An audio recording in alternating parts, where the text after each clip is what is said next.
All right, welcome back. I bought a new car for $19.98, whatever.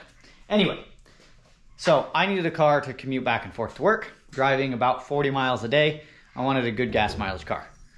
The old Tracker,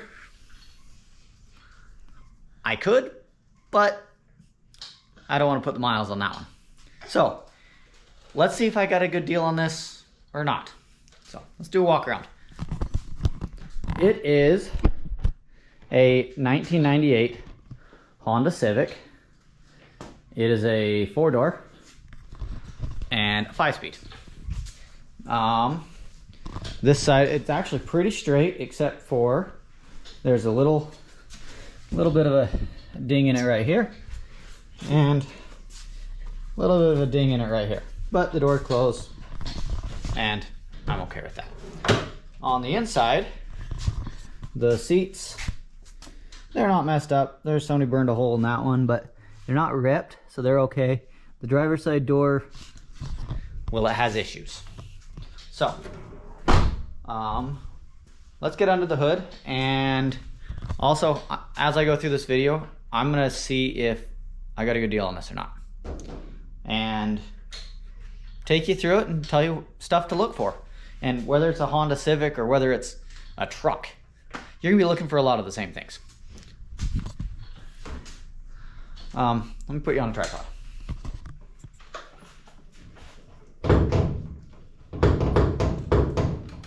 New car problems.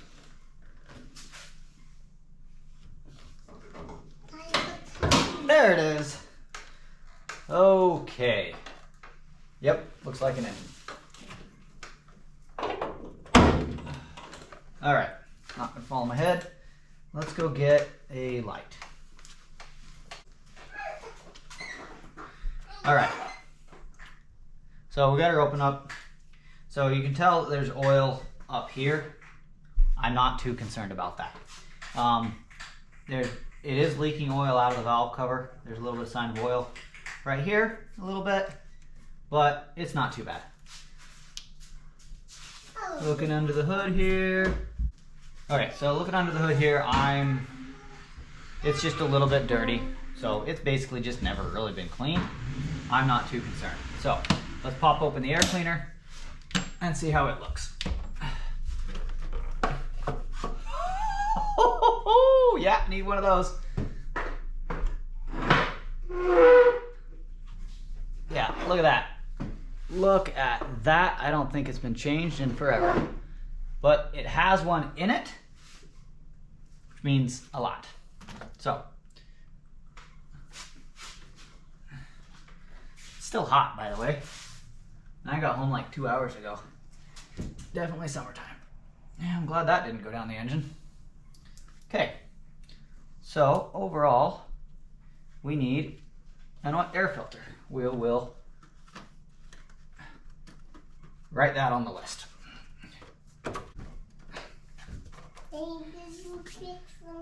All right, other thing we're gonna do, pull the dipstick, check the oil. It is full of oil, and the oil is not super dark, but it's not super light. So it looks like it's probably time for an oil change. It just smells like oil, and I got oil on my nose. Nothing, no funny smells with it, so that's a good sign. You want to smell it too? Yeah. Okay. So that's a good sign. Now, the other thing I want to do is I want to pull the oil cap over here. Let's pull the oil cap. Let's look at the underside of it. Right here. See that? There's nothing on there that shouldn't be there. What we'd be looking for is some like white foam. That would indicate possible blown head gasket. But it looks really good. Anyway, so the other thing you can check with the engine running is you pull the oil cap off, and if there's air blowing out of it. If there's air blowing out, there's a good chance the engine's no good. You can also take the cap, flip it upside down, set it on there, and if it bounces around or it blows off, don't buy the car. You'll need it. Well, okay, I can't say don't buy the car. I'm gonna say chances are it needs an engine. All right, what else are we checking? So everything looks pretty good under here. The other thing I look for is, has it been worked on? I don't trust anybody with my cars. You probably noticed that. So I do all my work myself, and I look at this and to see if somebody else has been working on this car. And part of that is I look at electrical connectors, because a good indicator of someone not knowing what they're doing is broken electrical connectors. Looks like somebody replaced spark plugs once upon a time, and they labeled their spark plug wires to make sure they get them in the right spot. That's smart. I usually just take a gray Sharpie and write right on the boots. 1, 2, 3, 4. Let's see. I'd pull this off, but I think it's still hot. So I'm not going to pull the radiator cap. If you pull right now, I'll pull it later. If you pull it, look for oil on it. Or look for something other than antifreeze. It should be nice light green color antifreeze. Or I guess there's orange and there's blue and there's all these different things. It shouldn't be brown or dark. So we'll pull that later once the engine has a chance to cool. Let's see. Let's pull a spark plug, just for fun. Yep. Good grief. That one's in there. Woo! So, there's the spark plug. What we're looking for is it even colored or is it black? So you look, hopefully you can see this. Let me touch, oh, there we go. So what you're looking at this end here and the electrode. Now, you're looking to see if it's black or if it's burnt. It's not. You're looking for a nice light brown color like that, and that one actually looks really good, which is a good indication that the engine's running pretty good. You also can look right on these stickers under the hood. Will tell you a lot of information about the car. Sometimes they'll tell you what spark plugs to put in it. And the engines run best if you follow what these stickers say, because most mechanics hate engineers. I'm an engineer, and I'm kind of a mechanic. Does that make me a mechanical engineer? Anyway, all right, but engineers know what they're doing. They're going to recommend the best plugs for this engine, regardless of what the ads on YouTube tell you. So, tells you your gap on your spark plugs. I'm not going to worry about that. I might. But with the way they're running and the way that spark plug looks, I'm not going to mess with it. I'm still looking for the information. We're good. So, let's put this thing back in. I am very happy with that. And with the way the car sounds and the way the car drives, I'm pretty happy with the way it runs. When you're putting spark plugs in, you always want to run them in by hand. Sometimes I run them in with a rattle wrench, but if I do, it's just very, very, very carefully. And I don't rattle them in. I broke a spark plug off one time, and I just left my socket in the hole. You hate when that happens? Ah.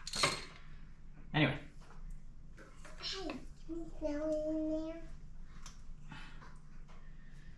Okay, so next thing to do is let's get the car up off the ground and let's check the wheel bearings and the ball joints and the axles and that kind of stuff. So I'll get this thing jacked up. I'll check it with the tire on, and then I'll pull the tire off and check it with the pry bar. So let's do that. Okay, so we got the tire up off the ground. It's in gear. Let me pull it out of gear. Just a little bit, not a lot. I didn't even put a jack stand under it because I'm not getting under it right now. Anyway, so pull it out of gear. Okay, look out, step back please. So one of the things we're going to check for is we're going to check for play, which is movement. There shouldn't really be any movement in this. So here, let's go push here, back and forth. It's tight. There's no flop, there's no movement. Stay over there. Oh, you're grabbing the rag? Okay. It doesn't make any noise, it doesn't flop. This way, okay? That would be an indication that your ball joints are out, or it could be wheel bearings as well. Then we're gonna check this way. Feel that? There's a little bit of movement, but it's moving stuff. It's moving the steering rack, and so it feels tight. You go all the way one way and then see if it wiggles, all the way the other way, see if it wiggles. It's in good shape. That's good. So let's pull this tire off, and we'll look at the other parts. Okay, hang on.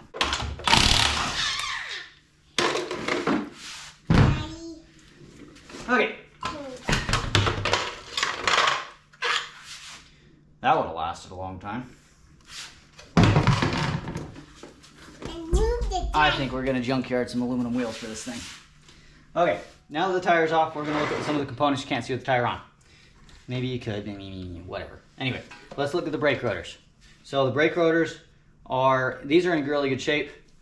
I don't have one to show you that would be in bad shape, but what you'd be looking for is you're looking for grooves or wear here. Best good way to look is just take your fingernail, pull your fingernail across it perpendicular to the circle. And if you're catching your fingernail, it's a bad sign, but this is nice and smooth. So good brakes on the front of this. Let's look at our brake pads right here. That brake pad's good. That inner brake pad is good. These brakes are practically brand new on this car. So I'm happy with that. Then while you're out here, you want to look, buddy, I need you to go over there, buddy. Okay.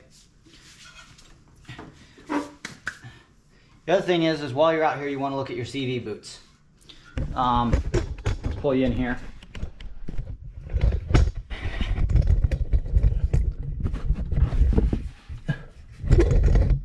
Okay, so this is your CV boot right here. This is your CV axle. CV stands for constant velocity. That's a different story you can get into. Anyway, so you look here, looking in here for any cracks. You can look around it for any oil or grease, because this thing's full of grease. If you remember my video where I replaced them on my tracker axles, you know how much grease there is. Anyway, I'll put that video link right there. Maybe. Might be on the other side. I don't know. Anyway, so you turn it around. You look in there. And I don't see any cracks, any breaks in that. That axle's in really good shape. Now, you want to check your axles. Okay, that boot is in really good shape. I should say that. You want to check your axles. So you're going to check for movement perpendicular to the axle shaft. So you got to grab it. You got to go up and down with it. Like that. And we're good. That one's good and tight. And you can check the inner one as well. While you're at it, it's got a little bit of movement in and out. It's got a little bit of movement in and out, but that's normal. That's good. So everything else looks pretty good. Check our boot here. Check our... Okay, everything else seems to look pretty good on this. So the ball joint at the top, it's tight. It's not moving like we checked it when the tire was on it. The ball joint on the end of your steering shaft right here, the rack moves, but there's no play in that. There's no movement. The ball joint on the bottom, you can feel that. You can check the boot. It's right down here behind this thing. It's good. There's no moving it. That's in good shape. So front suspension on this car, I'd give it thumbs up. This is in really good shape. This is actually in a lot better shape than most cars I bought, aside from my wife's car. My wife's car is the one nice car. All the other ones, all my cars, nah. I like them a little bit older. There's an 80s song about that. Anyway, all right. Yep, that's what to check for on the front of this car. The back is going to be very similar. You're going to check, because this one's a front-wheel drive car. You're just going to check for movement in the tires, back and forth, both this way and this way. In the back, you shouldn't have any movement either direction. So odometer on this car says 106,000 miles, and well, I might believe it. Aside from that really bent brake backing plate, but I might believe it on this one, because based off the state of all the suspension joints, even in here on the other end of the control arm, and right down here on that end, all the joints are in really good shape. So I'm happy with that. All right, I thought of some more things. My little helpers over here. Anyway. Anyway, so I thought of a few more things, some things to look for on the inside of the car. Look at the condition of the seats. The driver's seat over here, it's in pretty good shape. It's not ripped, it's not torn here, not torn here. Good indication the mileage is correct. You look at the miles on it, this one shows 106,000. The condition of the inside the wheel well is a good indicator of that. One thing to look for when you're looking at the car, test driving the car, is lights. Look at the dashboard, turn the key on, start the car. Does it sound like a normal car, or is it rattling? Is it making some weird noise? Thing is depending on how good of a deal it is, depending on how much work you want to do, right? So look at the dash. Are there lights on? Is there a check engine light on? Is there an airbag light on? Is there an oil light on? Is there a sometimes there's coolant lights. Does it heat up really fast? Some of these things to look at, because they can be an indicator of how well the car has been maintained. For example, if the oil light is on the dashboard, it's a good indicator that it's low on oil. If they took care of the car, they'd be putting oil in it if it uses oil. If it uses oil, that'll tell you that it uses oil. Some things to look for there. On the dashboard, look for lights. This one has no lights. I'm pretty happy with it. The only light it has is emergency brake. With the amount of schmagma that's been spilled all over this car, probably got some down in that little switch down there, and that little switch right down here is failing. Other than that, that's stuff to look for. Check your headlights, check your tail light, check your brake lights, check your blinkers, make sure everything's working. Yeah. So, good luck buying a car. Oh, check for smoke out the exhaust pipe. Is it blue? If it's blue, burning oil. If it smells really bad, like it's burning oil and it's blue, burning oil. Needs an engine. If it's white, blowing out the exhaust, ton of white smoke, it's a head gasket. It means it's burning water. Water vapor is white. Anyway, that's a few things to look for. Any questions? Comment below. I need a name for the car. Comment below. Tell me what you think I should name the car. It's a pretty decent looking little Civic. So. No, Daddy, I'm starting to clean it. You're scaring me, Smalls. Anyway, thanks for watching.